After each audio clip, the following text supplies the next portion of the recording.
그렇게나 좋은가 싶습니다.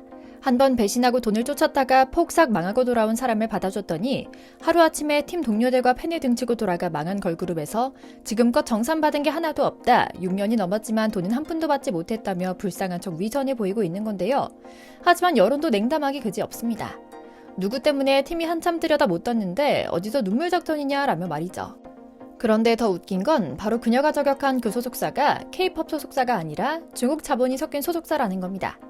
한국 시장을 겨냥하며 철저하게 한국식으로 K-POP 아이돌 연습을 하고 데뷔를 시키는 공장 역할을 하는 기획사였거든요.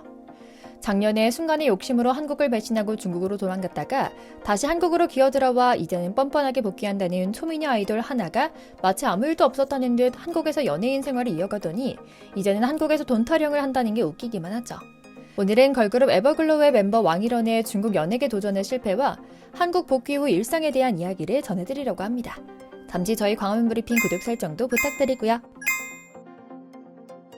그룹 에버글로우의 중국인 멤버 왕일원은 난데없이 데뷔 후 6년째 수입이 없다는 고백을 합니다.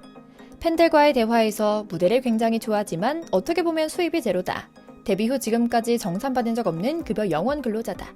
하지만 이 직업을 그만두고 싶진 않다. 투어 공연은 팬들에게 무대를 보여드리고 싶어서 열심히 준비하는 거다. 새로운 곡이나 무대를 보여드리지 못해 미안한 마음이다. 그래도 팬들을 만날 수 있고 무대에 설 기회도 있어서 괜찮다라고 말했는데요. 그 저격한 소속사는 앞서 말씀드린 것처럼 한국 지사를 둔 중국의 연예기획사인 위에화 엔터테인먼트입니다. 뉴진스처럼 여론의 지지를 얻어보려는 것이었는지 모르겠지만 사실 좀 내로남불이 심한 것 같은데요. 2020년 중국 팬과의 화상 팬미팅에서 나는 대한민국에서 우리 중국 문화를 선전하기 위해 애쓰고 있다라며 공식 카페 프로필 사진을 오성홍기와 공산당에 대한 애국심을 뽐내는 느낌으로 꾸몄다가 구설수에 오르기도 했고 개인 SNS 웨이보에는 하나의 중국을 지지한다는 글을 올려서 욕을 잔뜩 먹기도 했는데요. 참 웃기는 인물인 것은 분명한 것 같습니다. 그럼 왜 꼭 한국 욕하고 중국으로 날아갔다가 망한 연예인들은 하나같이 다 한국에 돌아오고 싶어 안달이 난 걸까요? 한국에서 인기를 얻자마자 큰 돈을 벌게 해주겠다는 중국으로 도망가며 은혜를 원수로 갚았지만 그녀가 생각한 미래는 상상과 달랐거든요. 중국에선 한국 출신이라며 산업 스파이 취급했고 한국 아이돌 육성 프로그램을 빼돌리는 목적으로만 이용당했죠. 상황이 이렇다 보니 처음 데뷔할 때 한국 팬들의 따뜻한 사랑과 인간적인 대우, 그리고 마지막 남은 연예인 생활에 대한 꿈을 이룰 수 있는 정이 있는 한국으로 다시 돌아가고 싶다며 오열했던 상황이죠. 결국 다시 받아주니 돈 타령을 하면서 같은 중국계 기획사 뒤통수를 친 꼴이고요. 하지만 사실 그녀의 시작은 이렇게 초라하고 배신으로 가득 차지 않았습니다. 위에와 엔터가 키운 에버글로우의 비주얼 센터였던 왕일원은 눈부신 미모로 데뷔 전부터 엄청난 화제를 모았거든요. 취향 차이는 있을지 모르지만 사실 초미녀라는 단어가 어울릴 정도로 센스 넘치는 팬 서비스와 애교 많은 행동 덕분에 많은 팬들의 사랑을 듬뿍 받았던 것은 사실이죠. 그런데 이렇게 한국에서 활동하면서 개념 없이 중국 사랑을 드러냈던 왕일원은 결국 엄청난 사고를 칩니다. 그건 바로 자신을 사랑해준 한국 팬들에게 새해 인사를 거부한 것인데요. 2년여 전 한국에서 열린 에버글로우 팬사인회에 참석한 왕일원은 다른 한국인 멤버와 달리 혼자서 주먹을 감싸쥐는 중국식 인사를 했습니다. 중국의 속국이었던 한국인들 앞에서 무릎을 꿇을 수는 없다라는 말도 안 되는 이유 때문이었는데요. 이에 웨이보의 중국 네티즌들은 중국인들은 무릎을 꿇는 게 아니라며 왕일원, 대국 중국인은 무릎 꿇지 않는다라는 해시태그를 쏟아냈으며 중국 관영 매체 환구시보까지 영문 기사를 통해 그녀의 행동에 매우 큰 호응을 보냈죠. 이쯤 되니 그녀의 중국 사랑을 어떻게든 이해해보려고 했던 한국 팬들도 화가 날 수밖에 없었는데요. 왕이라는 한국 팬들에게 사과는커녕 한국인들이 별것도 아닌 걸로 나에게 화를 내고 있다라며 돌연 중국행을 택했습니다. 그녀의 갑작스러운 중국행으로 남은 한국인 멤버들도 피해를 입어야만 했고요. 소속사는 부랴부랴 왕일원은 2월 말까지 학업상의 이유로 중국에 다녀온다. 가족들과 잠시 휴식을 취할 예정이다라는 성명을 냈지만 우리 모두는 알고 있었습니다. 공부는 무슨 공부? 하고 말이죠. 그렇다면 과연 중국으로 떠난 왕일원에게 핑크빛 미래가 펼쳐졌을까요? 놀랍게도 그녀가 맞닥뜨린 현실은 기대와는 180도 다른 지옥 같은 상황이었습니다. 막상 왕일원이 중국으로 돌아가자 연예계 활동이 쉽지 않았기 때문인데요. 그건 바로 때맞춰 더욱 강화된 중국 내 한알령 때문이었습니다. 이대로 가다가는 문화적으로 한국의 속국이 되고 말 것이다 라는 위기의식을 느낀 중국 당국은 영화와 드라마, 가요에 이르기까지 모든 문화 콘텐츠에서 한국적인 색채를 지우려고 했습니다. 심지어 한국 연예계에서 활동하던 중국인들까지 제재 대상에 포함되었는데요. 한국에서 온 연예인들을 모두 퇴출시키라는 시진핑의 명령 때문이었죠. 독재국가인 중국에서 그의 명령을 거역할 수 있는 사람은 아무도 없었습니다.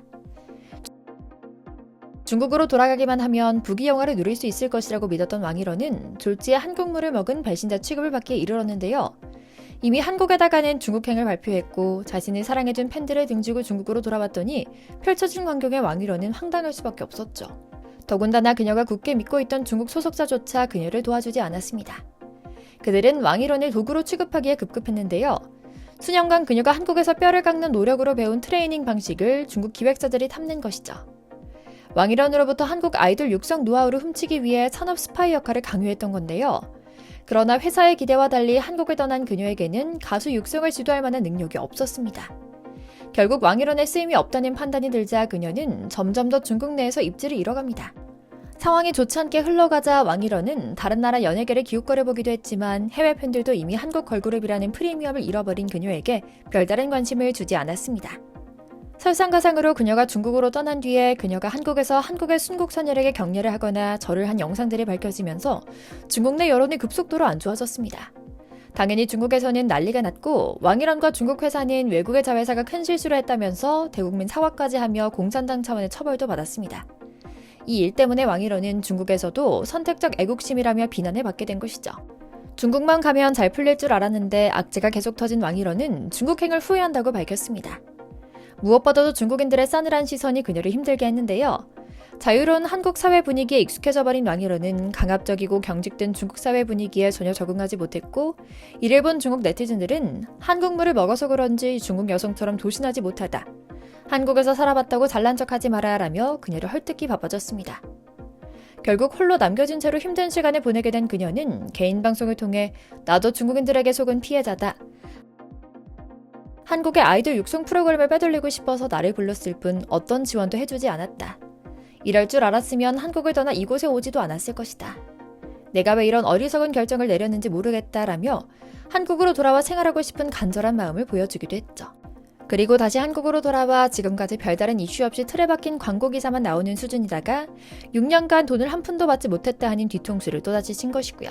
언제까지 같은 일을 반복해야 할까요? 한두 번 속을 수는 있지만 3번 속으면 우리 잘못 아닐까요? 아무리 중국산 돈이 탐난다고 해도 여러 번 속으면서 피해보는 것은 우리 팬들의 진심 어린 마음과 비로소 꽃피우게 된 우리 한국 대중문화 산업의 노하우일 겁니다. 왜 꼭 그 나라 출신 멤버만 사고를 치는 걸까요? 왜 한국에서 인기를 끈 그 나라 아이돌은 팬들에게 상처를 주고 팀 사기를 저하시키며 심지어 그룹의 이미지를 실추하는 행위를 끊임없이 이어가는 걸까요? 앞으로 이런 사태를 막기 위해 한국 기획사들도 특단의 조치가 필요할 것 같습니다. 지금 남아있는 한국의 그 나라 출신 후배 아이돌 멤버들이 선배들의 실패담을 반면교사로 삼아 스스로의 마음을 다잡길 바랄 뿐입니다. 다행히 요즘은 중국 국적의 아이돌을 공장처럼 찍어내던 그 소속사는 이제 중국인은 쓰지 않는 것 같지만요. 이제 K-팝은 단순히 가요라는 말을 영어로 표현하는 걸 넘어서 하나의 장르를 뜻하게 됐습니다. 해외 각국의 메인 차트에서 K-팝 분류를 찾아보기 쉬워졌고 K-팝이 해외 차트에서 1위를 차지하는 모습도 이제는 더 이상 신기한 일이 아니게 됐으며 여러 나라에서 자국 음악보다 K-팝이 차트에 더 많이 분포하고 더 많이 듣는 일도 흔하게 됐습니다. 초미녀 센터 아이돌로 등장하며 많은 사랑을 받았던 그녀가 한국에 돌아와 활동하기 시작했으니 같은 실수를 반복하지 않는 성숙함을 보여주길 기대할 뿐이었습니다.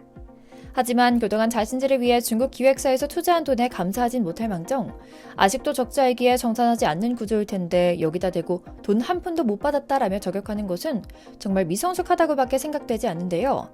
다시는 이런 배신과 용서 후 다시 배신당하는 일이 처음부터 일어나지 않도록 우리 엔터테인먼트 산업도 각성하는 계기가 되길 응원하는 마음 보내며 오늘 영상 마치겠습니다. 저희 광화문 브리핑 채널 구독, 좋아요도 부탁드리고요. 오늘도 시청해주셔서 감사합니다.